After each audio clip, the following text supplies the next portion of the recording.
we will carry on with selection.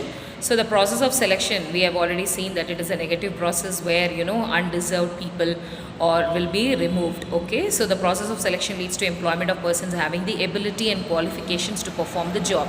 So whoever is capable or able, that person will be selected based upon their performance in the interviews or the selection test that they are keeping, which have fallen vacant in the organization. It divides the candidate for employment in two categories, namely those who will be offered employment and those who will not be. So people who are fit into the job, they will be offered with job, and the other person will be excluded. So the process may be called rejection, since more candidates may be turned away than are desired. That is why selection is frequently described as a negative process in contrast with the positive process of recruitment. The basic purpose of selection process is in choosing right type of candidate on various position in the organization. So selection is nothing but selecting the right person for the right job. Okay, so next we will see stages of selection procedure.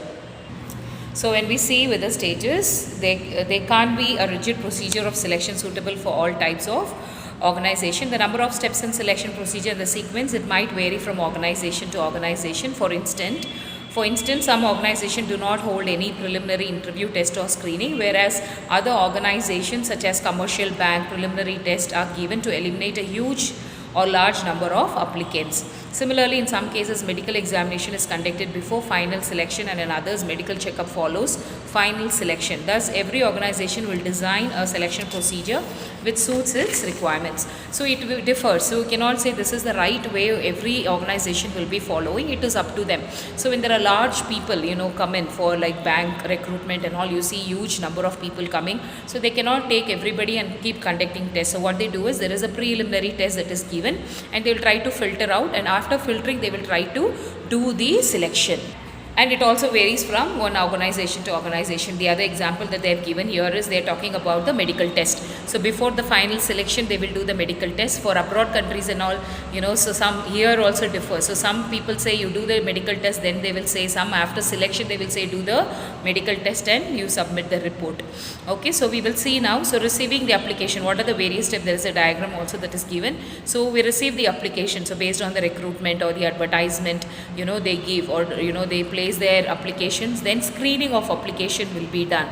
So they will say if they want so many number of years of experience, then they will see if you hold so many years of experience. So like that they will check the years of experience, and then if it doesn't meet their need, then they will exclude the other applications. Then they will be conducting written test. So once when you perform well, okay, so there should be a cut-off marks. So only whatever is the required cut-off mark, based on that only they will be conducting the interview. So others will be sent again. Okay, so holding interview, then getting background information. So in the interview, if you are satisfying them, they will make sure that they will call your previous institution where you are working, or if you are a fresher in that case, they will call the to the college. They will ask about you to the principal. They will inquire how was your contact. Okay, so they will inquire the background information, then they will conduct the medical examination, and finally they will select. In certain times after final selection also they can do the medical examination. So these are the various steps of selection procedure. Okay, so next we'll go the main steps, which could be, as we have already discussed, preliminary interview can be conducted. Then so briefly they will see does the job of elimination. So they cannot hire all the people, so they will try to eliminate. So that's why they have this preliminary interview. It may consist of short exchange of information with respect to organization interested in hiring.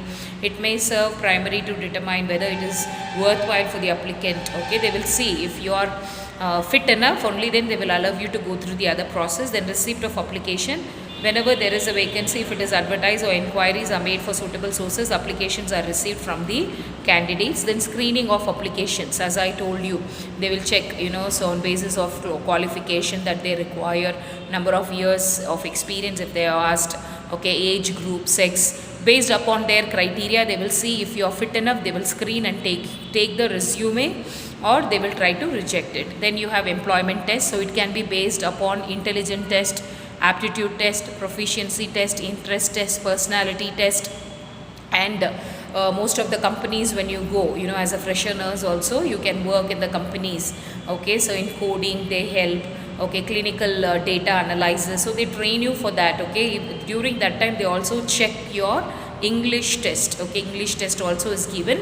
So you have various tests when it comes. You have like intelligence test, aptitude test, proficiency test, interest test, personality test. Then they have the final interview will be conducted, and then checking of references. If you have given references, usually in the resume you should give references. So they will call your principal, or they will call your previous manager. They will inquire about your previous nursing coordinator, why you have left that job, how did you perform. So contact check also will be done. Okay, then physical examination and final selection. Physical examination, if they are asking you to do blood test, like COVID-19, or they ask you to do various communicable diseases, your hemoglobin, all those tests has to be done, like HIV, AIDS, hepatitis B. Okay, and then vaccination. So if you have to go to abroad, they will also ask you to do the vaccination, get the certificate and send it to them. Okay, then final selection will be done based upon your the test that is coming. Okay, so these are all the various steps of selection procedure. Okay, next we will see what is deployment. Okay, so deployment, when we say, it means arrange, manage or give position to their employees. So for the employees, we arrange, we manage and we give position. That is called as deployment. In nursing, when you see staff nurses having the qualification of BSc nurse, MSc nurse or GNM nurse being deployed in school and college in nursing as sister tutor, means redesignation staff nurse to sister tutor, high position is given to them. So here what do? From one work we are posting them to the other work in deployment. So a person who is working as a staff nurse, if she is willing to join in a school of nursing or in a college of nursing based upon her qualification, if she is BSc, okay, so she would be posted as a teacher as well. So here what they do is, they will make sure that according to her position that is given, so usually her grade also increases, and then her pay also might increase, and then we also get to see that from one job she is being transferred to the other job. Okay, so that is called as deployment. So if a staff nurse wants to move to teaching side, then she will be called as a sister tutor. Okay, or she will be called as clinical tutor. Okay, so that is called as deployment. Next we will see what is retaining. So what do you mean by retaining? We do not want to send the staff burnout syndrome. To prevent this burnout syndrome, make sure that you retain the staff. So already who are working, they should not leave job and go, right? So we have to somehow retain that people. So how do we do that? Retaining means possession of employees by employer. So making sure that you keep the employees possession, like you treat them as a treasure, you don't let them go. It is necessary to every organization to retain their employees to achieve the laid down objectives of the institution. They should have staffs working there for years together. Otherwise what will happen? People will work, leave and go. We will work, leave and go. The goals of the institution will not be attained. Okay, otherwise chaos will be there and institution will fail. So this is applicable everywhere. Even in hospitals, the nurses should work there for a longer period. So same person will become shift in charge, or later they will become the in charge of the ward, right? So what happens? It actually helps them to know the routine, the policies. They will know how to function, which doctor to to communicate with, when to do indent, how to do all these things they will be knowing. So we should retain the staffs. It will lead to high turnover of the employees. Okay, so otherwise chaos will be there, institution will fail, it will lead to high turnover of the employees. For retaining of the employees, every organization has its own policy, so that skilled manager and competent workers be retained.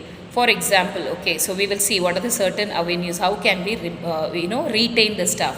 So promotion of the employees, giving them promotion, okay, and then you have good living and working condition.